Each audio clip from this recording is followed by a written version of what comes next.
Hello my dear students, I am Saurabh Kumar Pandey, founder Aarohan education. तो Aarohan education and prep on IAS हम लोग start करने जा रहे हैं साथ में सिविल सर्विसेज प्रीलिम्स के लिए एक एक्सक्लूसिव बैच। तो Aarohan education prep on IAS का एक जॉइंट ये बैच कोर्स होगा सिविल सर्विसेज प्रीलिम्स को पहले टारगेट करते हुए, क्योंकि अभी हाल फिलहाल में आप प्रीलिम्स का जो एग्ज़ाम देख रहे हैं कि लोग कह रहे हैं बड़ा सा अनप्रेडिक्टेबल टाइप का आ रहा है, बड़ा अनसर्टेन टाइप का आ रहा है।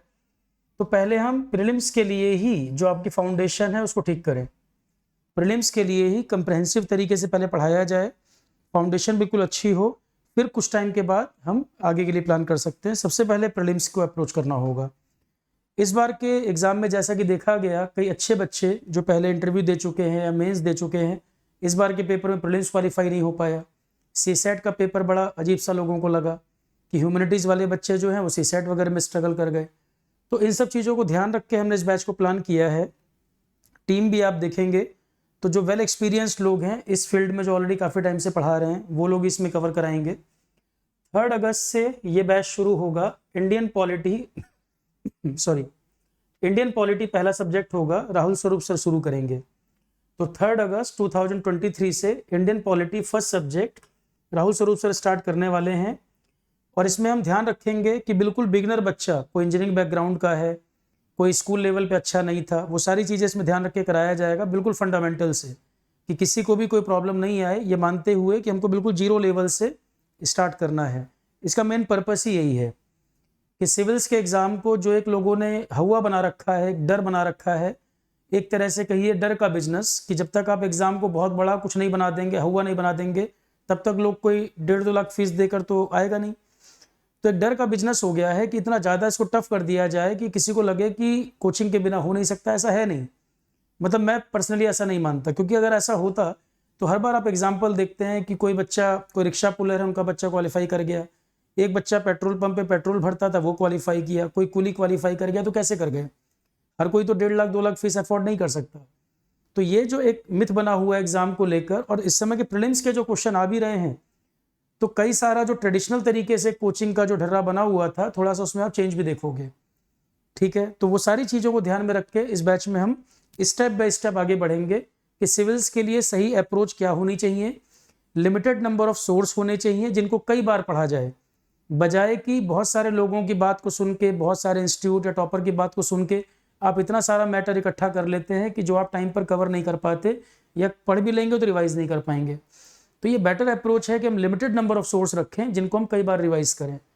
ठीक है, और इसमें बहुत इंपॉर्टेंट है कि हर इंडिविजुअल बच्चे की प्लानिंग अलग है, प्रिपरेशन का तरीका अलग है, पढ़ने का तरीका अलग है, टाइम टाइम पर उसकी काउंसलिंग भी होनी चाहिए।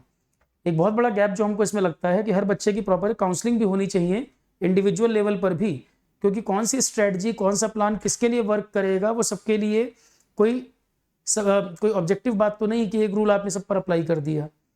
तो उनकी बात को भी सुनना, समझना, प्रॉपर एक प्लान बनाना, वो भी जरूरी है। तो इस बैच के लिए मैंने बताया राहुल स्वरूप सर, 22 ईयर से ज़्यादा का टीचिंग एक्सपीरियंस है। एक इंस्टीट्यूट आप देख रहे होंगे जामिया में, जैसे जामिया में एक विंग है जहाँ सिविल सर्विसेज की तैयारी होती है। पिछले कुछ समय में जामिया मिलिया इस्लामिया, उस पर्टिकुलर इंस्टीट्यूट ने बड़ा अच्छा परफॉर्म किया है, उसमें परफॉर्मेंस काफ़ी अच्छा रहा है। तो राहुल स्वरूप सर ने स्टार्टिंग वहीं जामिया मिलिया में पहले पढ़ाते भी थे, सिविल सर्विसेज के बैच होते थे। एक बहुत रिच एक्सपीरियंस रहा है। पेबुलम आईएएस के नाम से इंस्टीट्यूट भी आपने सुना होगा, उसके फाउंडर भी रहे।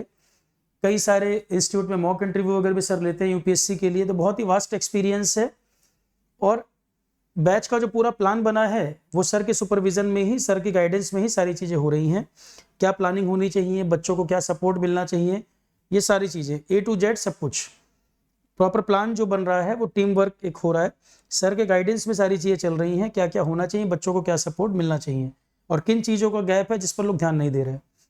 सर जो सब्जेक्ट कवर करेंगे उसमें Indian history, Indian polity and art and culture, जिसमें एक बहुत ही रिच एक्सपीरियंस है सर का इन टॉपिक्स को लेकर।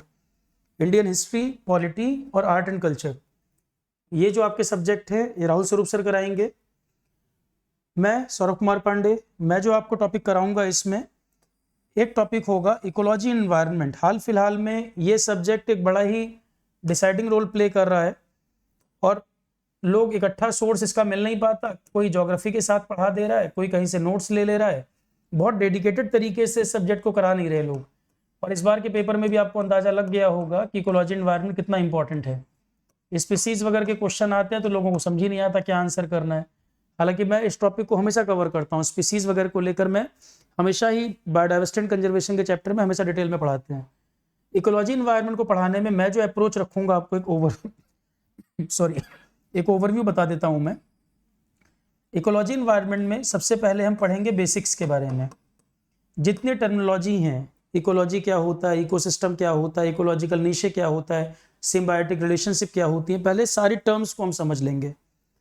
सारी टर्म्स को समझने के बाद, क्योंकि ये भी बेसिक क्वेश्चन भी आते हैं, उसके बाद हम पढ़ेंगे इसमें बायोडाइवर्सिटी एंड कंजर्वेशन।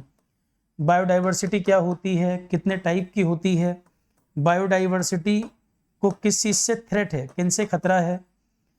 उसके अलावा बायोडाइवर्सिटी कंजर्वेशन के लिए हमारे पास क्या तरीके हैं, इन सीटू मेथड क्या होते हैं, एक्स सीटू मेथड क्या होते हैं। फिर इन सीटू एक्स सीटू में एक एक चीज़ को डिफाइन करना, नेशनल पार्क क्या है, वाइल्ड लाइफ सेंचुरी क्या है, बायोस्फीयर रिजर्व कहाँ है, इंडिया में कहाँ कहाँ पर हैं, कौन कौन से स्पीसीज कंजर्वेशन प्रोग्राम बने हैं इंटरनेशनल लेवल पर, नेशनल लेवल पर कन्वेंशन कौन कौन सी हैं। फिर IUCN रेड डाटा बुक का क्या कंसेप्ट है, कौन कौन सी स्पीसीज किस कैटेगरी में लिखी हैं, इंटरनेशनली कहाँ पाई जाती हैं, इंडिया में कहाँ पर है, किस स्पीसीज का क्या बिहेवियर है, कार्निवोरस है या ओमनीवोरस है। मतलब एक हॉलिस्टिक अप्रोच कि ज़्यादा से ज़्यादा कवरेज हो, जिससे आपको थोड़ा आसान लगे सब्जेक्ट। और ये मैं इंश्योर कर सकता हूँ कि कम से कम 50-55 आवर्स के आसपास का सब्जेक्ट है, बहुत अच्छी तरीके से आपको ये सब्जेक्ट समझ आ जाएगा। बुक वगैरह की पूरी कोशिश होगी, आपको जरूरत नहीं पड़ेगी इसमें, क्लास में ही हम सारी चीज़ें कवर करा दें और साथ साथ याद भी करा दें कि आपका थोड़ा एफर्ट इसमें कम हो जाए और फंडामेंटली बहुत स्ट्रॉन्ग महसूस करें आप इन टॉपिक्स में। तीसरा टॉपिक फिर मैं इसमें कवर करता हूँ, global warming and climate change. अब नाम तो आपको लग रहा है बस एक छोटा सा टॉपिक लग रहा है, ग्लोबल वार्मिंग क्लाइमेट चेंज, जबकि इसके अंदर हम शुरू करते हैं बात सन के स्ट्रक्चर से। सन स्पॉट क्या होता है, सोलर साइकिल क्या होती है, कोरोना मास इजेक्शन क्या होता है, ऑरोरा बोरेलिस फॉर्मेशन किस तरह से होते हैं। काफ़ी सारा हिस्सा एनवायरनमेंट का ज्योग्राफी से लिंक होता है। मैं स्टार्ट इसको सन से शुरू करता हूँ बात। सोलर के बारे में सारी बातें बताने के बाद सोलर साइकिल क्या है, सन स्पॉट साइकिल क्या है, अल्बीडो इफेक्ट क्या होता है, फिर ग्रीन हाउस गैसेस कौन कौन सी हैं, सनलाइट में क्या कंपोनेंट होते हैं, ग्लोबल वार्मिंग क्या है, ग्लोबल वार्मिंग के इफेक्ट क्या क्या हो रहे हैं अर्थ पर, फिर ओजोन डिप्लीशन का टॉपिक आता है, ग्रीन हाउस गैस के सोर्सेस कौन से हैं, क्योटो प्रोटोकॉल है, मॉन्ट्रियल प्रोटोकॉल है, बहुत सारी इंफॉर्मेशन, मिनामाटा कन्वेंशन हम इसमें आगे पढ़ते हैं, एसिड रेन है, स्मोग है, इंटरनेशनल कन्वेंशन जितनी है, सस्टेनेबल डेवलपमेंट गोल, एजेंडा 21, ये सब आप इसी चैप्टर में ग्लोबल वार्मिंग क्लाइमेट चेंज में देखेंगे। कौन कौन से पॉल्यूशन करने वाले सब्सटेंसेस हैं, कौन सी इंडस्ट्री क्या एमिट कर रही है, कोल के अंदर क्या क्या चीज़ें मौजूद हैं, फ्लाई ऐश क्या होता है, कौन कौन से चैलेंजेस हैं और उनके सॉल्यूशन क्या हो सकते हैं। दो चीज़ों पे बड़ा इंपॉर्टेंट क्वेश्चन बनता है, प्री में भी मेंस में भी, कि इन्वायरमेंटल चैलेंजेस कौन कौन से हमारे सामने, और समय के साथ और चैलेंजेस बढ़ रहे हैं, जैसे कि ई वेस्ट की चर्चा होती है। तो जो चैलेंजेस बढ़ रहे हैं, हमारे पास सॉल्यूशन अब क्या है, नेशनली हम क्या कर रहे हैं और इंटरनेशनली क्या हो रहा है। तो बेसल कन्वेंशन क्या कहती है, रॉटरडैम कन्वेंशन क्या कहता है, कार्टाजेना प्रोटोकॉल क्या कहता है, जितने भी ये सब टॉपिक सब इसमें कवर हो जाते हैं। फिर एक टॉपिक मैं इसमें कराता हूँ पॉल्यूशन के बारे में, जैसे NGT है, NGT का क्या काम है, सेंट्रल पॉल्यूशन कंट्रोल बोर्ड का क्या काम है, उनके क्या क्या फंक्शन क्या क्या हैं, coordination state pollution control board से करते हैं, इनके कोई प्रोग्राम चले हैं तो वो डिस्कस करना, कोई टेक्नोलॉजी नहीं है तो वो बताना, आर्टिफिशियल रेन क्या कंसेप्ट है, ग्रेट गार्बेज डिस्पैच, ये सब टर्म अजीब अजीब सुनते हो, ये क्या मतलब होता है, ग्रीन मफलर है, अर्बन ये हीट आइलैंड्स होते हैं, इनका क्या मतलब है।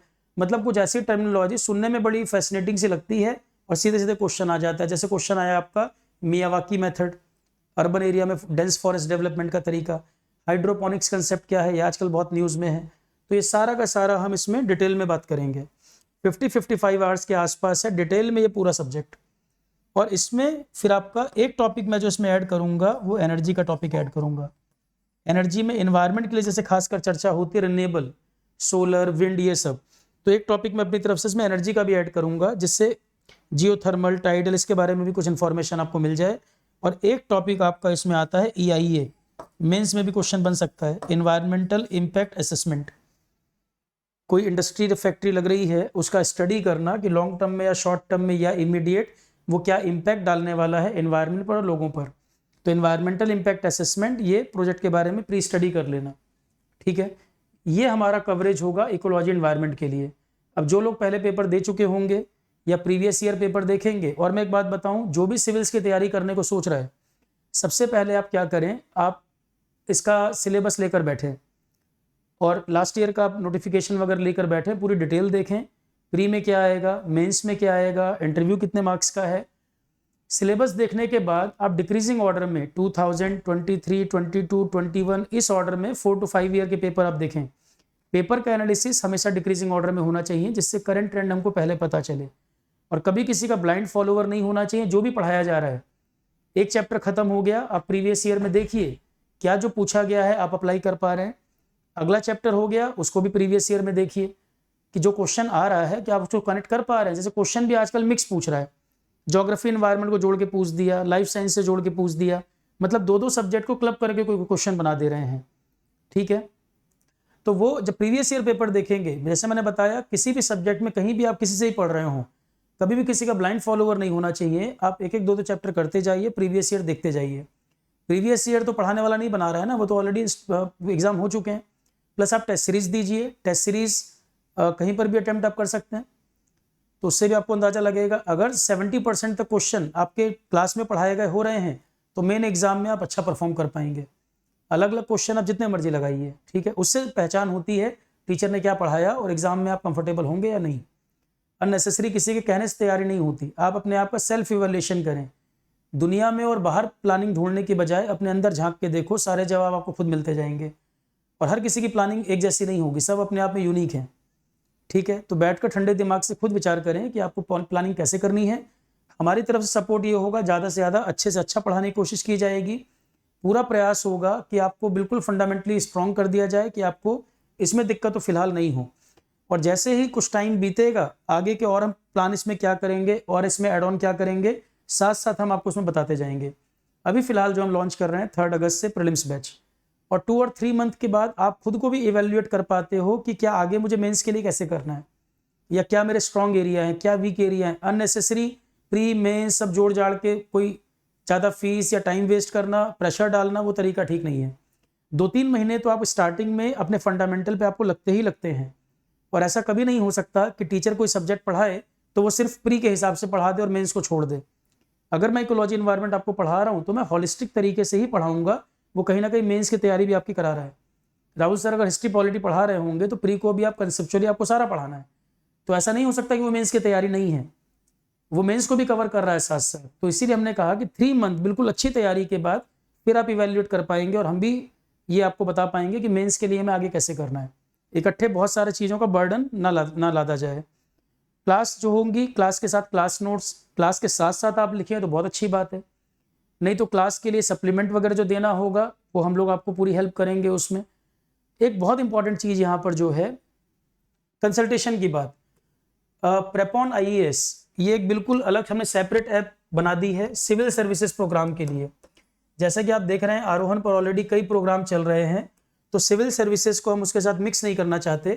प्रेपॉन IAS ये बिल्कुल न्यू ऐप हमने रेडी करा दी है, एक्टिव हो गई है, कोर्सेज भी इसमें लाइव हैं, इनरोल अब आप कर सकते हैं। 3 तरह के कोर्स इसमें बना दिए गए हैं, एक जिसमें GS प्लस CSET दोनों कंबाइंड है। फी जो है आप देखोगे 15,000 से भी कम है इंक्लूडिंग GST, तो आप कहीं भी फी कंपेयर कर सकते हैं और क्वालिटी आप कंपेयर कर सकते हैं। और दूसरी बात, जो बिल्कुल सिंसियर बच्चा हो वही इसको ज्वाइन करे। टाइम पास करना हो या यहाँ पढ़ रहे हैं फिर यूट्यूब पे 4 चीज़ ढूंढ रहे हैं, ये सब करना हो तो बिल्कुल मत करिएगा। सिंसियर स्टूडेंट हो, क्योंकि सिंसियर टीचिंग है, टाइम पास बिल्कुल भी नहीं है, टीचर के पास तो टाइम भी नहीं है। बिल्कुल सिंसियर टीचिंग है, टीचर पूरे दिल से पढ़ाएगा और आपको पढ़ना ही पड़ेगा। शॉर्टकट जैसी चीज़ मैं नहीं बताता कभी, हार्ड वर्क का सब्स्टिट्यूट कुछ नहीं है, पढ़ाई पूरी करनी पड़ेगी और प्लानिंग के साथ चलना पड़ेगा। ठीक, हमारी तरफ से आपको एफर्ट में कमी नहीं मिलेगी, उल्टा आप कहेंगे टीचर ज़्यादा मेहनत कर रहा है, और आप भी उतनी मेहनत करेंगे तो कोई कारण नहीं है कि सिलेक्शन ना हो, क्योंकि नंबर ऑफ सीट्स भी ज़्यादा है यहाँ पर, अच्छी खासी नंबर ऑफ सीट्स है, और जितना कराया जाएगा exam oriented to the point, garbage बिल्कुल नहीं। और हर कोई एक्सपीरियंस फैकल्टी है, सबको पता है क्या कराना है क्या नहीं कराना है। टाइम पास और फालतू का डेली मोटिवेशन वो आप एक्सपेक्ट मत करिएगा। आपका गोल, इतना बड़ा गोल आपके दिमाग में ऑलरेडी है, वो सबसे बड़ा मोटिवेशन खुद में है। नहीं तो रोज रोज मोटिवेशन की बात करने में मोटिवेशन का सिलेबस तो खत्म हो जाएगा, एग्जाम आपका रह जाएगा। तो आलतू फालतू बातें नहीं, जो सिविल्स की तैयारी में आ रहा है बच्चा ऑलरेडी मोटिवेटेड है, इन चीज़ों में टाइम वेस्ट नहीं होना चाहिए। और जैसे जैसे सब्जेक्ट आप करेंगे, प्रीवियस ईयर आपसे बनने लगेंगे, टेस्ट सीरीज के क्वेश्चन आपसे बनने लगेंगे, वो सबसे बड़ा मोटिवेशन होगा आपके लिए। और आपका गोल आपके दिमाग में जो है, जब आप पढ़ने में एंजॉय करोगे पढ़ाई को, अपने आप मोटिवेटेड फील करोगे, आप अगली क्लास का वेट करोगे। ठीक है, और पढ़ाई को बर्डन की तरह लेके ना चलें। डे 1 पे ये मत सोचे सर मेरा क्या होगा अगले साल के प्रीलिम्स में। अरे जो सब्जेक्ट चल रहे हैं उनको एंजॉय करो, कंटेंट को समझो और नॉलेज गेन करने के पॉइंट ऑफ व्यू से पढ़ो। नॉलेज गेन करने के नाम पे हम ऐसा नहीं कि 200 घंटे आपको हिस्ट्री पढ़ाएंगे, पर जितना हम सिलेबस एग्जाम ओरिएंटेड पढ़ाएंगे आप उसको तो साथ साथ कवर करो और सीखने की इच्छा रखो, या एक क्यूरियोसिटी हो कि जो टीचर पढ़ा रहा है उस समय के बारे में क्या रहा होगा। अलग अलग नेचर के सब्जेक्ट हैं, हिस्ट्री अलग नेचर का है, पॉलिटी अलग नेचर का है, ज्योग्राफी अलग नेचर का है, तो अलग अलग नेचर का सब्जेक्ट है। आपको एक क्यूरियोसिटी तो होनी चाहिए कि आप सिविल्स की तैयारी कर रहे हैं तो आपको इंडिया के बारे में जानना, वर्ल्ड के बारे में जानना या भारत के इतिहास को जानना, एग्जाम भी इसी तरह का है। तो सब्जेक्ट अगर आप इंजॉय करेंगे, टीचर सारे एक्सपीरियंस्ड हैं, to the point exam oriented पढ़ाएंगे, तो क्या कारण है कि आपकी नॉलेज डेवलप नहीं होगी। और नॉलेज होगी, प्रैक्टिस आप करते जाएंगे, तो क्या कारण है कि एग्जाम क्वालिफाई नहीं होगा। ठीक है, तो जितना हमें अपने टीम पर भरोसा है कि हमारी तरफ से कमी नहीं होगी, उतना ही जो सिंसियर बच्चे हैं 2-3 महीने बाद उनको खुद पे ही भरोसा डेवलप हो जाएगा। इवन हम लोग खुद आइडेंटिफाई कर पाएंगे कि इनकी तैयारी अच्छी है या किसकी तैयारी में कोई कमी है। तो अब सबसे बड़ा पॉइंट आता है कि सर हम लोगों को एक पर्सनल काउंसलिंग नहीं मिल पाती, हम पर्सनली नहीं मिल पाते या टीचर से बात नहीं कर पाते बिजी होने के कारण। खासकर इस बैच के लिए तो देखो हमने प्लान किया ही है, किसी भी तरह से हमारे एंड से टाइम हम मैनेज करेंगे ही। तो प्रेपॉन आईएएस जो है, प्रेपॉन आईएएस लोगो आप देख रहे हो, प्ले स्टोर पे आपको मिल जाएगा ये। इसकी ऐप आप डाउनलोड कर लीजिए, चैट ऑप्शन में आप अपना कमेंट भेज सकते हैं। जो हमने पोस्टर वगैरह दिया है इसमें मेल आईडी भी लिखी हुई है, फ़ोन पर भी आप बात कर सकते हैं, पर पहले कोशिश करना चैट पर लिख दोगे तो सही है। चैट पर अगर नहीं रिप्लाई मिल पाता एक दिन में तो आप मेल पर भेज दें, फिर मेल पर रिप्लाई नहीं मिलता तो कॉल कर सकते हैं, वो सब वहाँ पे लिखा हुआ है। तो आप इसमें क्या करें, पर्सनल कंसल्टेशन के लिए आप इसमें अपॉइंटमेंट बुक कर दें।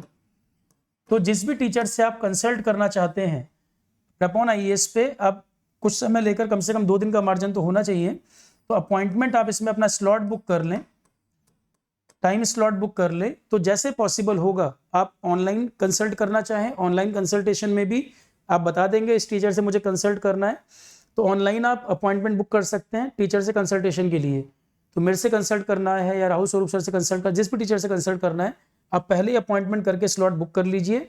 ऑनलाइन मोड में चाहे ऑनलाइन मोड में कंसल्टेशन कर सकते हैं, और अगर आप दिल्ली में रहते हैं पर्सनली आप मिलना भी चाहें टीचर से तो मिल भी सकते हैं, पर पहले से आपको इन्फॉर्म करना होगा। हमारी तरफ से प्रॉब्लम नहीं होगी, अकॉर्डिंगली हम टाइम मैनेज करेंगे, क्योंकि सिविल्स के लिए बहुत ज़रूरी है कंसल्टेशन। ठीक है, तो ये एक हमें लगा कि बहुत ज़रूरी पॉइंट है कि आप कंसल्ट कर पाएँ और आपकी प्लानिंग में क्या कमी है, टाइम टाइम पर आपको हम रिव्यू करके बता पाएँ कि कहाँ पर आप लैग कर रहे हैं, सुधार की गुंजाइश है। ठीक है, तो पहला सब्जेक्ट मैंने बताया, एक सब्जेक्ट मैं कराऊंगा आपको इकोलॉजी एनवायरनमेंट। इस बार के पेपर में 28 क्वेश्चन प्रीलिम्स में ज्योग्राफी प्लस एनवायरनमेंट था, और उसमें एग्रीकल्चर टॉपिक भी ज्योग्राफी में ऐड कर दोगे तो बहुत वेटेज हो जाता है। लास्ट 4-5 ईयर का ट्रेंड यही चल रहा है। ठीक है, इंडियन पॉलिटी की बात करूं, राहुल स्वरूप सर जो शुरू करने जा रहे हैं, बहुत सेफ सब्जेक्ट है। कितना भी यूपीएससी पैटर्न वेरी करता रहे, किसी सब्जेक्ट को कभी ज़्यादा पूछ देता है, कभी किसी सब्जेक्ट को कम कर देता है, पॉलिटी एक ऐसा सब्जेक्ट है आप 5 to 10 ईयर का एनालिसिस निकाल के देखोगे, हर बार 10 to 12 क्वेश्चन, 8 क्वेश्चन की रेंज हर बार है और सेफ है, आएगा और सर की क्लास से बनेगा। जो लोग भी पहले सर से पढ़ चुके हैं या इनके नोट्स भी आप देख लोगे आपको पता चल जाएगा। अननेसेसरी यहाँ वहाँ भटकने की जरूरत ही नहीं है, प्योर कंसेप्ट है। अगर आप क्लास भी कर लेंगे, पॉलिटी से बाहर नहीं जाता, इतने साल से मैं देख रहा हूँ इस बात को, और क्लास से भी आपको अंदाजा लग जाएगा। ठीक है, तो Indian history, Indian polity, art and culture Rahul स्वरूप सर कराएंगे। इकोलॉजी एनवायरनमेंट, ये इसके लिए बड़ी परेशानी आप लोगों को होती, कहाँ से करना है, क्लास में कराऊंगा मैं। इसका जो करंट का टॉपिक है वो भी मैं ऐड करूंगा, और स्टैटिक की चिंता बिल्कुल ना करें। ये पहला सब्जेक्ट होगा। इसके बाद 2 टॉपिक मुझे आपको और कराने हैं। एक मैं कराऊंगा साइंस टेक। इसमें बच्चों की शिकायत होती है सर अच्छी किताब भी नहीं है और एक जगह नहीं मिल पाती, चीज़ें पता नहीं चलती क्या पूछने वाला है। पल्सर है, नेबुला है, स्पेस के बारे में जैसे काफ़ी क्वेश्चन आ रहे हैं आजकल, ब्लैक होल है, सिंगुलरिटी क्या होता है, इवेंट होराइजन क्या होता है, उसके अलावा सन स्पॉट की मैंने बात की, सोलर स्टॉर्म की बात की। सिंपल टॉपिक है, इनमें ऐसा कुछ है नहीं कि परेशान हुआ जाए। नासा के कौन कौन से प्रोग्राम हैं, इसरो के क्या प्रोग्राम है, चंद्रयान 3 अभी क्या है, लैंडर क्या होते हैं, रोवर क्या होते हैं, सॉफ्ट लैंडिंग का क्या मीनिंग होता है, सिंपल सिंपल टॉपिक हैं। फिर PSLV, GSLV जो आपके दिमाग में साइंस का आ रहा है। साइंस एंड टेक को मैं किस तरह से पढ़ाता रहा हूं, मैं इसको 4 पार्ट में डिवाइड करता हूं। इस टॉपिक को प्रीवियस इंस्टीट्यूट में मैंने जो पढ़ाया है जितनी बार भी, मैं इसको 4 पार्ट में डिवाइड करता हूं। एक तो मैं इसको स्पेस प्रोग्राम में डिवाइड करता हूं। स्पेस प्रोग्राम में आपका यूनिवर्स के बारे में सारी चीज़ें जितनी अभी तक अवेलेबल हैं, और सोर्स भी मैं मैक्सिमम सोर्स आपको जो बताऊंगा, इसमें डाटा को लेकर बच्चों को कन्फ्यूजन होता है, सर डाटा रिलीवेंट है कि नहीं, किस ये डाटा ऑथेंटिक है कि नहीं। जितनी भी चीज़ें मैं इसमें आपको बताऊंगा, आपको कोई भी चीज़ वेरीफाई करनी हो या इकोलॉजी इन्वायरमेंट में वेरीफाई करनी हो, आप नेशनल लेवल पे वेरीफाई करेंगे तो जो गवर्नमेंट डिपार्टमेंट्स हैं उनके डाटा से मैच कर सकते हैं। इंटरनेशनल वाले को, स्पेस प्रोग्राम को अगर आपको मैच करना है, नासा की साइट पे चले जाइएगा, आपको कंसेप्ट भी दिख जाएंगे। मतलब जो अपडेशन मैं इसमें कराऊंगा, लेटेस्ट जो नासा की तरफ से अपडेशन है वही मिलेंगे आपको, जितना डाटा नासा से रिलेटेड होगा। स्पेस प्रोग्राम में उससे बड़ी एजेंसी तो नहीं है कोई, तो मैं सोर्स भी आपको बोल रहा हूँ, रेफर कर सकते हैं। उसके अलावा कुछ इंटरनेशनल जर्नल्स वगैरह हैं, उनमें जो आर्टिकल कुछ काम की चीज़ें हैं वो आपको मिल जाएंगी। तो आप इसकी चिंता ना करें, वो मेरा अपना काम है, मुझे डाटा आपको कैसे देना है, ठीक है। और जो मैं पढ़ाता भी रहा हूँ, पुराने नोट्स आप देखेंगे, आरोहन एजुकेशन की वेबसाइट पर आप जा सकते हैं। आरोहन एजुकेशन की वेबसाइट पर आप जाकर आप मेरे पुराने जो बैचेस रहे हैं सिविल सर्विसेज के, आप उसके नोट्स डाउनलोड कर सकते हैं। इकोलॉजी इन्वायरमेंट, साइंस टेक के 2 पार्ट है, science tech part 1 part 2। GK and current affair उस साल जो मैंने कराया हुआ है 2020 का बैच में, 21 के बैच में, वो कॉपी आप चेक कर सकते हैं, कंटेंट उसमें कवरेज क्या है। इवन इस साल का पेपर भी आप उससे मैच कर सकते हो नोट्स से। सिविल सर्विसेज के बैच में जो 3 सब्जेक्ट मैंने कराए हुए हैं उनसे आप मैच भी कर सकते हैं इस बार के पेपर को भी, इवन उस साल के पेपर को भी, इस साल के पेपर को भी। वो तो कॉपी पहले की बनी हुई है, तो उससे भी आप मिला सकते हैं क्या आया क्या नहीं आया, तो इससे और पता चलेगा, ठीक है। तो एक तो स्पेस प्रोग्राम के बारे में जितने स्पेस का डाटा, अब प्रीवियस ईयर पेपर आप देखोगे आपको पता चल जाएगा स्पेस से कितने क्वेश्चन बन रहे हैं। एक तो ये अलग एरिया हो गया, दूसरा बिल्कुल डिफरेंट एरिया आपका हो गया डिफेंस। DRDO का क्या काम है, मिसाइल क्या है, बैलिस्टिक क्या होते हैं, क्रूज क्या होते हैं, ये तो मैंने हर बैच को पढ़ाया हुआ है। इसी बार का क्वेश्चन था क्रूज बैलिस्टिक वाला, बहुत सिंपल सा क्वेश्चन पूछा गया था। सर्न का क्या काम है, ग्रेविटेशनल वेव क्या होते हैं, वो आपका स्पेस में आ जाता है। फिर सर्न प्रोजेक्ट, ये डिफेंस वाले में आपका साइंस टेक डिफेंस स्पेस, इसमें सर्न project, LIGO observatory, Lisa path finder, ये दोनों मिलाकर ये सब कंप्लीट हो जाएगा। DRDO के missile, anti tank missile, S-400, Russia के साथ क्या प्रोग्राम है, डिफेंस एक्सरसाइज कौन सी है, उसके बाद मालाबार एक्सरसाइज क्या है, क्वाड का क्या पर्पस है, चाइना वगैरह की पॉलिसी, कई सारी चीज़ें तो आपको डिफेंस में भी हम कवर कर सकते हैं। तो डिफेंस में जो आपके वेपन हो गए वो सब इसमें, और स्पेस मिला के ये दोनों टेक्नोलॉजी का काफ़ी एरिया कवर हो जाता है इन दोनों को मिलाकर। एक टॉपिक जो बड़ा इंपॉर्टेंट है आजकल, ICT, जो हर चीज़ में डिजिटल वर्ड सुन रहे हो आप, ई-रूपी क्या है, डिजिटल इंडिया क्या प्रोग्राम है, ऑप्टिकल फाइबर का क्या पर्पस है, वाईमैक्स टेक्नोलॉजी क्या होती है, ब्लूटूथ किस फ्रिक्वेंसी पे काम करता है, जियो सिंक्रोनस, जियो स्टेशनरी ऑर्बिट कौन से होते हैं, किस तरह की सैटेलाइट कहाँ भेजी जाती है, नए नए जो ऐप बन रहे हैं वो क्या हैं, साइंस एंड टेक्नोलॉजी इनोवेशन के जो प्रोग्राम्स बन रहे हैं उनके बारे में, अटल टिंकरिंग लैब्स का क्या पर्पस है, अटल इनोवेशन मिशन क्या पर्पस है, इनोवेशन में हम क्या परफॉर्म कर रहे हैं, उसके आप लिए उसके बाद फिर आपका NPCI के प्रोग्राम बड़े इंपॉर्टेंट है, NPCI ने क्या क्या बनाया हुआ है, रुपए डेबिट कार्ड का क्या पर्पस है, ठीक है। तो जितने ब्लॉकचेन टेक्नोलॉजी, क्रिप्टो करेंसी, उमंग ऐप, ये सब आपका ICT का पार्ट, डिजिटल वाला जो एरिया वो सब इसमें कवर हो जाता है। तो काफ़ी सारे टेक्नोलॉजी के पार्ट भी सब इसमें आ जाएंगे, सैटेलाइट कम्युनिकेशन, मोबाइल कम्युनिकेशन का बेसिक, 5G के क्या फीचर्स हैं, वो सब आपका ICT का पोर्शन है, ठीक है। ई गवर्नेंस का मॉडल हो गया, ई गवर्नेंस के क्या की फीचर, ई क्रांति क्या चीज़ है, ठीक है। कवच है रेलवे का, समुद्रयान, समुद्रयान का जो आपका टॉपिक है, डीप ओशियन मिशन है इंडिया का। टेक्नोलॉजी और साइंस के तो ये मिलाकर बहुत सारे एरिया कवर हो जाते हैं अलग अलग। और एक हम इसमें आपको करा देंगे लाइफ साइंस। लाइफ साइंस कम से कम 2 तरह से क्वेश्चन बन रहे हैं। फोटोसिंथेसिस आपसे पूछ बैठेगा, जैसे क्वेश्चन आया कि फोटोसिंथेसिस प्रोसेस में कौन सी एनर्जी किस में कन्वर्ट हो रही है, सिविल्स का प्रीलिम्स का क्वेश्चन है। फ्री एनर्जी पोटेंशियल एनर्जी में कन्वर्ट होता है, जरा सा क्वेश्चन है पर पता होगा तभी बनेगा। डेजर्ट प्लांट में वाटर लॉस मिनिमाइज हो उसके लिए क्या फीचर्स होते हैं प्लांट में। हेपेटाइटिस के बारे में क्वेश्चन आया, एड्स से संबंधित क्वेश्चन आया, किस पार्ट को अफेक्ट करते हैं, वैक्सीन कौन कौन से हैं, बीमारियां कौन कौन सी हैं, कौन किसके कारण होता है, तो लाइफ साइंस और दूसरा बायोटेक्नोलॉजी पार्ट, बायोटेक्नोलॉजी पार्ट और इसका जो है बायोटेक्नोलॉजी के अलावा और कुछ अदर टेक्नोलॉजी रिलेटेड। अब जैसे इसी में आपका स्टेम सेल थेरेपी भी आ जाएगा, ठीक है, स्टेम सेल थेरेपी आ जाएगा। फिर आईसीटी में आप एक टॉपिक पढ़ते हैं 3D प्रिंटिंग, 3D प्रिंटिंग का मेडिकल साइंस में भी बहुत यूज़ है, इंटीग्रेट करके आप पढ़ सकते हैं। कार्बन नैनो ट्यूब लगातार आप सुन रहे हैं, कार्बन नैनो ट्यूब क्या होते हैं, लगातार क्वेश्चन आए उस पर भी, कई एग्जाम में पूछा गया। तो ये सब मिलाकर आपके जो अलग अलग तरह के नेचर हैं टॉपिक के, वो सब कवर हो जाते हैं। ये सब्जेक्ट भी आप मान के चलें बहुत अच्छी तरह से कराया जाए तो 50 to 55 आवर्स से कम में ये भी नहीं होगा, क्योंकि 4 एरिया हैं डिफरेंट। तो इनकी PDF देना, क्लास में कवर कराना, प्रॉपर लिखा कर पढ़ाना, ये हमारी रिस्पॉन्सिबिलिटी है। पढ़ाने का तरीका मैं आपको बता दूं, सारी चीज़ें बोर्ड पे लिखा होगा इंग्लिश में, समझाई सारी चीज़ हिंदी में जाएगी, जैसे मैं अभी आपको बता रहा हूँ। ये अभी जैसे मैं आपको एक्सप्लेन कर रहा हूँ, मेरी क्लास का तरीका ये है, हर चीज़ हिंदी में रिपीट होगी, 2-3 बार रिपीट करता हूँ मैं। पहली बार में हम केवल सुनते हैं, दूसरी बार में हमें लगता है कि ये बोला था, और तीसरी बार में हमें समझ आता है कि ये बोला गया था। 3 बार कम से कम लगता है कोई बात को समझने में। तो जब मैं समझाऊं तब लिखना नहीं है, सिर्फ सुनना है बात को। 2-3 बार रिपीट करने में काफ़ी कुछ याद हो जाता है। फिर सारा कुछ बोर्ड पे लिखा होगा, फिर आप कॉपी कर लो। उसके बाद PDF भी आपके पास अवेलेबल होगी, चाहे तो आप PDF का प्रिंट आउट निकाल के उसमें ऐड कर लो, जैसे आपको ठीक लगे। मेरी अपनी अप्रोच ये है। और पढ़ने का तरीका क्या है, जो पढ़ाया जाए क्लास के बाद 10 मिनट आंख बंद करके सिर्फ कंसंट्रेट करो, रिकॉल करो। सबसे अच्छा तरीका होता है लंबे समय तक याद रखने का विजुअलाइजेशन, क्योंकि GS में इतना कंटेंट आपको पढ़ना है, प्री फिर मेंस, यहाँ पे आपको पॉइंट आता है सर याद कैसे रखूँ मैं, डाटा बहुत है। याद रखने का सबसे अच्छा तरीका है क्लास के बाद 10-15 मिनट आइज क्लोज करो, कंसंट्रेट करो, सिर्फ विजुलाइज करो क्या पढ़ाया, एक वीडियो की तरह आपके सामने घूम जाए।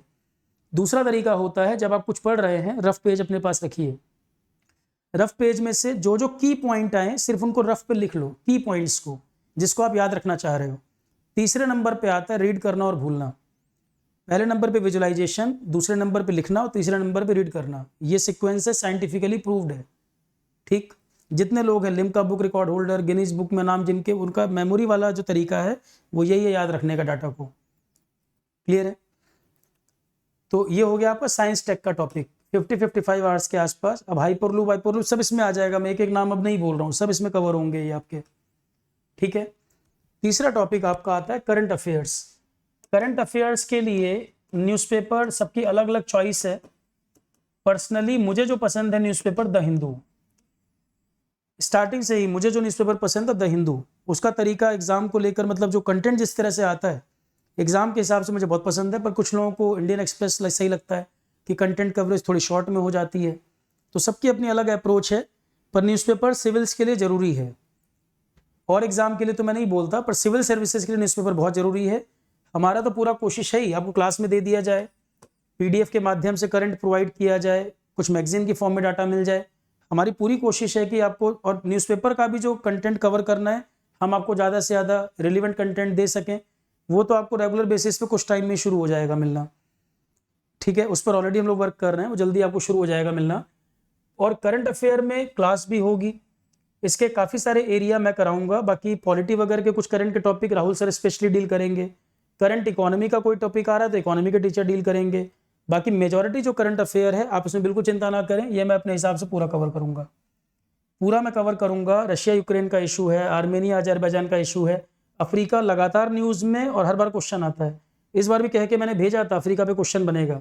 नगर्नो करबख एरिया मैंने बता के भेजा था। रशिया यूक्रेन पे मैंने ज्योग्राफी पे कहा था क्वेश्चन आएगा।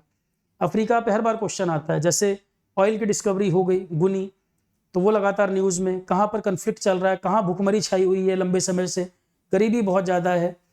ठीक है, ये सारे क्वेश्चन अफ्रीका के एक्सपेक्टेड क्वेश्चन है, ऐसा नहीं है कि क्वेश्चन नहीं बन रहे थे। साउथ सूडान में तख्ता पलट की जो, ये सूडान में जो तख्ता पलट की घटना हुई, अब्दुल्ला हमदोक का इशू जो सूडान वाला चल रहा था, वो एक्सपेक्टेड क्वेश्चन था। ठीक है, सोमालिया की जो फूड क्राइसिस की प्रॉब्लम है आज की नहीं है, लंबे समय से चल रहा है। अफ्रीका में कुछ जगह वाटर क्राइसिस की प्रॉब्लम है, वो भी एग्जाम का क्वेश्चन है। तो करंट अफेयर ये हमें साथ साथ कराना ही है। इसमें मैं गवर्नमेंट प्रोग्राम एंड स्कीम भी कवर करता हूँ। जल जीवन मिशन है, चाहे उड़ान योजना है, जनानी सुरक्षा योजना है, ये आपका प्रोग्राम्स एंड स्कीम्स भी साथ में कवर होते जाते हैं। करंट अफेयर भी बाकी टीचर तो अपने पोर्शन का कराएंगे ही, मैं इसमें स्टैटिक जीके को भी ऐड करके पढ़ाता हूँ। जैसे स्पोर्ट्स का क्वेश्चन इस बार आया, ध्यानचंद अवार्ड किस में दिया जाता है, तो ये इक्का दुक्का क्वेश्चन पूछ लेता है, स्टैटिक जीके भी पता होनी चाहिए। तो जैसे नेशनल सिंबल का क्वेश्चन आया, फ्लैग मैं हमेशा पहली क्लास में पढ़ाता हूँ, फ्लैग वही क्वेश्चन आया, सीधा सीधा क्वेश्चन था, तो इनको आप स्किप नहीं कर सकते। स्टैटिक जीके देखो, करंट अफेयर समझ में कब आएगा? कोई बिगनर बच्चा है और उसको आप बोलो हिंदू पढ़ो, तो वो क्या पढ़ेगा? जब तक उसको कश्मीर नहीं पता होगा, रशिया यूक्रेन का बैकग्राउंड नहीं पता होगा, नॉर्थ कोरिया साउथ कोरिया कैसे बने ये नहीं जानता होगा, इजराइल फिलिस्तीन कन्फ्लिक्ट नहीं जानता होगा, या इजराइल अभी हाल फिलहाल में जो पीस अकॉर्ड कर रहा है उसका क्या पर्पस है, बैकग्राउंड को जाने बिना, स्टैटिक पार्ट को जाने बिना करंट आप कैसे पढ़ोगे? तो जो न्यूज़पेपर में बच्चे स्ट्रगल करते हैं, वहां पर जो परेशानी आती है, सबसे जरूरी है स्टैटिक पार्ट पहले पढ़ाना। कश्मीर आप बैकग्राउंड पढ़ाए बिना सीधे सीधे आर्टिकल 370 हट गया ये बताओगे, बात नहीं बनेगी। मणिपुर वायलेंस में आप सिर्फ करंट की बात बताओगे, वहां के ट्राइबल इशू नहीं बताओगे, उसका बैकग्राउंड नहीं बताओगे, फॉर्मेशन कब हुआ है, इंडिया में कब जुड़ा है, कॉन्स्टिट्यूशन में क्या प्रोविजन है, जब तक उनकी बात नहीं करोगे वो टॉपिक कंप्लीट नहीं होगा। ठीक है, क्योंकि सीधा सीधा मणिपुर वायलेंस पे ना भी पूछे, उसका बैकग्राउंड पूछ बैठेगा, उसकी ज्योग्राफिकल बाउंड्री पूछ बैठेगा, क्या प्रोजेक्ट चल रहे हैं आसपास में वो पूछ बैठेगा क्वेश्चन, ट्राइब कौन कौन से नॉर्थ ईस्ट में वो क्वेश्चन बन जाएगा। ठीक, आपको लगेगा मणिपुर वायलेंस पे नहीं आया, आया मणिपुर से ही, पर मणिपुर का करंट ना पूछ के ज्योग्राफी पूछ दिया, तो आप ये नहीं कह सकते कि करंट में न्यूज में है लगातार। इसी बेसिस पे रशिया यूक्रेन, मैंने आपसे बोला था कि रशिया यूक्रेन सीधा कंफ्लिक्ट भले ना पूछे, वेपन वगैरह पूछ सकता है जो यूज हुए, किंजल विंजल क्या मिसाइल है, बाकी ज्योग्राफी पे क्वेश्चन बनने के चांस, अजोव सी कहाँ है, ब्लैक सी कहाँ है, बाउंड्री कौन कौन सी है, नाटो वाला एरिया कौन सा है, कौन किसके सपोर्ट में है, ऐसे ही क्वेश्चन बनेंगे। ठीक है, मतलब जो पढ़ें वो एक कंप्रहेंसिव मैनर में पढ़ें। अब नेशनल पार्क पढ़ते हैं लोग, लिस्ट याद कर लेंगे, ये नेशनल पार्क यहाँ है। मैं हमेशा बोलता हूँ नेशनल पार्क टाइगर रिजर्व जब भी पढ़ें, एक बार ही ढंग से मैप को देखकर पढ़ लो। मैप देखकर पढ़ लोगे, बाउंड्री पता रहेगी, कौन कितने स्टेट में लाई कर रहा है। कोई लेक है, अब पुलिकट लेक कितने स्टेट में है, तो उसके मैप पर क्वेश्चन आ जाएगा। सीधे सीधे रट्टाफिकेशन पहले पूछता था, आज का पेपर है एनालिटिकल, आपने क्या पढ़ा और कितना समझा। सिविल सर्विसेज खासकर एनालिसिस के ऊपर है। ठीक है, एनसीईआरटी वगैरह में क्या चीज़ें जरूरी हैं वो हम लोग अपने आप क्लास के साथ साथ कवर करेंगे। एनसीईआरटी की जो बात हम लोग हमेशा रिकमेंड करते हैं, मैं तो हमेशा बोलता हूँ एनसीईआरटी बहुत जरूरी है। क्या क्या जरूरी चीज़ें हैं वो हम अपने आप आपको इसमें हेल्प करते जाएंगे। क्या कितना रीड करना है, क्या नहीं पढ़ना है, ये जानना जरूरी है, कितना पढ़ना है और क्या नहीं पढ़ना है। तो ये तो मैंने बता दिया जो मैं टॉपिक कवर करूंगा।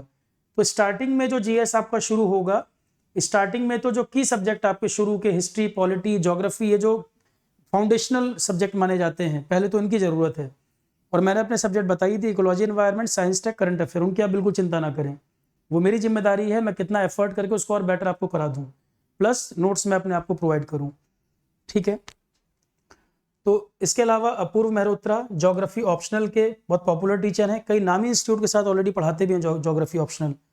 तो हमें टीम जो हमने बिल्डअप की है वो इसी तरह से हर कोई अपने फील्ड का एक्सपर्ट हो, कि आपको बिल्कुल भी प्रॉब्लम सब्जेक्ट को लेकर कहीं पर भी ना आए, और जब अगला सब्जेक्ट शुरू हो तो आपको ऐसा लगे कि सर इस सब्जेक्ट में तो और ज़्यादा हम इंजॉय कर रहे हैं, उसके बाद का सब्जेक्ट आए तो आपको और इंटरेस्ट आए। तो ये बिल्कुल ध्यान रखा गया है। अपूर्व मेहरोत्रा ज्योग्राफी के काफ़ी पुराने टीचर भी और ऑप्शनल लेते रहे लंबे समय से, नामी इंस्टीट्यूट के साथ पढ़ाते रहे, अभी भी कई जगह क्लासेज ले रहे हैं। नमन जैन इकोनॉमिक्स के काफ़ी पुराने टीचर, ये भी 10-12 ईयर्स का लगभग एक्सपीरियंस है, ये भी नामी इंस्टीट्यूट के साथ पढ़ा रहे हैं। अभिजीत दत्ता सर और अचल खन्ना सर, सीसेट को हमने खासकर ध्यान दिया है। सीसेट आपका जिस तरह से क्वेश्चन आए हैं इस बार, स्पेशली ध्यान दिया गया, हम लास्ट का वेट नहीं करेंगे, 1-2 महीने आपका खत्म होते ही लगभग सितंबर अक्टूबर आते आते हम लोग सीसेट शुरू करा देंगे, ताकि प्रैक्टिस का टाइम आपको ज़्यादा मिले। अभिजीत दत्ता सर, अचल खन्ना सर, दोनों ही श्रीराम आईएएस से जुड़े रहे हैं लंबे समय तक। श्रीराम आईएएस लगभग आप लोग ज़्यादातर लोग जानते ही होंगे। दोनों टीचर का बहुत रिच एक्सपीरियंस है इस सब्जेक्ट को लेकर, लंबे समय से सिविल्स में ही पढ़ाते रहे हैं। ठीक है, तो टीम को लेकर तो आपको कहीं कोई प्रॉब्लम हो नहीं सकती, जो बेस्ट हो सकता है वही चीज़ें कवर की जा रही हैं। कंसल्टेशन का मैंने आपको बता ही दिया, टीचर से आप इंटरेक्ट भी कर सकते हैं।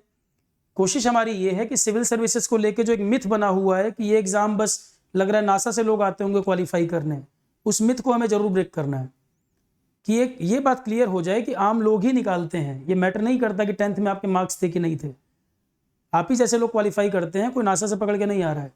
तो ये मिथ को ब्रेक करना बहुत ज़रूरी है। और मैं स्पेशली पढ़ाते समय ध्यान रखूंगा कि पहले मैं कम से कम 2 से 3 बार हिंदी में रिपीट करूं, 1 बार इंग्लिश में रिपीट करूं, ताकि दोनों को हम कवर कर सकें।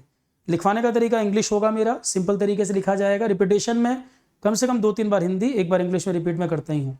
जो पुराने स्टूडेंट हैं उनको सबको तरीका पता है कि इस तरह से क्लास होती है, ठीक है। बाकी जो सप्लीमेंट्स हैं, मॉड्यूल हैं, वो हम लोग धीरे धीरे आपको प्रोवाइड करते ही जाएंगे, उसकी आप चिंता बिल्कुल ना करें। फ़ोन नंबर यहाँ दे रखा है, इस पर आप जो भी क्वेरी हो पूछ सकते हैं। ईमेल आईडी भी यहाँ पर दे रखी है।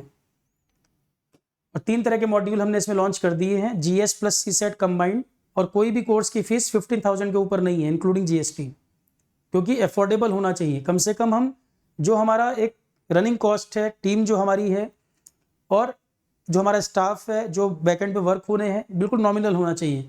एजुकेशन सबके लिए अफोर्डेबल हो और क्वालिटी हो। 2 चीज़ों पे मेरा अपना ये मिशन है कि अफोर्डेबल हो और क्वालिटी अच्छी से अच्छी मिल पाए। तो जीएस प्लस सी सेट ये भी है, एक ओनली जीएस है, एक ओनली सी सेट है। तीनों मॉड्यूल अवेलेबल हैं, जिसको जो करना है कर सकता है। और एक चीज़ की ज़रूरत हमें महसूस हुई कि कोई बच्चा कहीं मान लो इंस्टीट्यूट में पढ़ चुका बहुत हाई फाई फीस देकर, और ज्योग्राफी उसको अच्छा नहीं पढ़ाया गया, या उसको साइंस टेक की क्लासेस बस 10 घंटे में करा दी गई, या वो इन्वायरमेंट नहीं कर पाया, तो फिर ये भी तो ध्यान रखना चाहिए कि किसी बच्चे को ओनली 1 सब्जेक्ट चाहिए तो वो क्यों अननेसेसरी पूरे कोर्स में जाए। किसी को अगर एक ही सब्जेक्ट चाहिए वो 15,000 भी क्यों पे करे जीएस प्लस सी सेट वाला। तो इसके लिए हमने सिंगल सब्जेक्ट को भी ओपन कर दिया है। जैसे पॉलिटी स्टार्ट हो रहा है बैच कोर्स में, और पॉलिटी इंडिविजुअली भी अवेलेबल कर दिया है। 2200 के आसपास की फीस रखी है, बहुत नॉमिनल। इसमें भी पॉलिटी सिंगल सब्जेक्ट चाहिए वो भी अवेलेबल है, बैच कोर्स चाहिए वो भी अवेलेबल है। किसी को पहले ट्रायल करना हो एक सब्जेक्ट, वो ट्रायल चाहे करके देख ले, फिर पूरे बैच कोर्स को एनरोल करे। एक आध लेक्चर हम डेमो भी ओपन करा देंगे। आप पहले पूरी तरह इंश्योर कर लीजिए कि आपको समझ आ रहा है कि नहीं। आप ब्लाइंडली फेथ बिल्कुल ना करें, किसी बात पर ना जाएं। जब क्लास शुरू होगी 1-2 लेक्चर डेमो ओपन कर देंगे, आप चेक कर लो, पूरी तरह ठीक लगेगा आप ज्वाइन करिए। कुछ लेक्चर आपको Saurabh Pandey GS for all, जो मेरा यूट्यूब चैनल है, मेरी कुछ क्लासेस आपको वहाँ भी मिल जाएंगी। अगर आप डेमो देखना चाहें टीचर का क्या तरीका है, आप पहली बार मेरे से अगर इंटरेक्ट कर रहे हो, Saurabh Pandey GS for all YouTube channel पर जाएंगे, आपको कई लेक्चर मिल जाएंगे, पर वो डिफरेंट बैचेस के होंगे। आप स्पेसिफिक सिविल सर्विसेज के लेक्चर देखोगे, आपको समझ आ जाएगा उसमें से। क्लियर है। और जो मेरे सब्जेक्ट हैं उसमें मैं आपको ये बता दूं कि थ्योरी के साथ साथ मैं क्वेश्चन भी कवर करता हूं। थ्योरी के साथ साथ क्वेश्चन भी कराना जरूरी है। मैं क्लास के साथ क्वेश्चन भी कवर करूंगा जरूर। जैसे इकोलॉजी एनवायरनमेंट कराऊंगा, 2 चैप्टर खत्म हो गए, फिर कुछ क्वेश्चन देखेंगे, नेक्स्ट 2 चैप्टर हुए, फिर कुछ क्वेश्चन करेंगे। ऐसे ही साइंस टेक में कि भाई हम ये पढ़ा रहे हैं तो एग्जाम में आया क्या, आप उसको अप्लाई भी कर पा रहे हो कि नहीं। पूरा पढ़ा दिया, कोरम पूरा नहीं करना है हमें, मतलब है रिजल्ट ओरिएंटेड, कि जो आप पढ़ रहे हैं रिजल्ट उससे बन रहा है कि नहीं। सिर्फ खाना पूर्ति की बात नहीं है, जो कराया गया क्वेश्चन भी करा दिए गए, क्वेश्चन कराने के बाद भी आपको क्या फील हो रहा है, कॉन्फिडेंस आ रहा है कि नहीं, फिर आप टेस्ट सीरीज में अपीयर होइए और आप खुद ही इवेल्युएट कर पाएंगे इंप्रूवमेंट है या नहीं है। इकट्ठे बहुत ज़्यादा चीज़ों के चक्कर में नहीं पढ़ना, 1 बाय 1 कंप्लीट करते चलिए बस। ठीक है, तो ठीक है स्टूडेंट, किसी की कोई क्वेरी हो, कोई कंसर्न हो, चैट में लिख सकता है। कोई डाउट किसी का रह गया हो, इस वीडियो के डिस्क्रिप्शन में भी लिंक वगैरह हम ऐड करवा देंगे कोर्स के, मैसेज में आप लिख सकते हैं। पूरी कोशिश मेरी होगी कि आपके रिप्लाई आपको जरूर मिले। Okay students, all the best.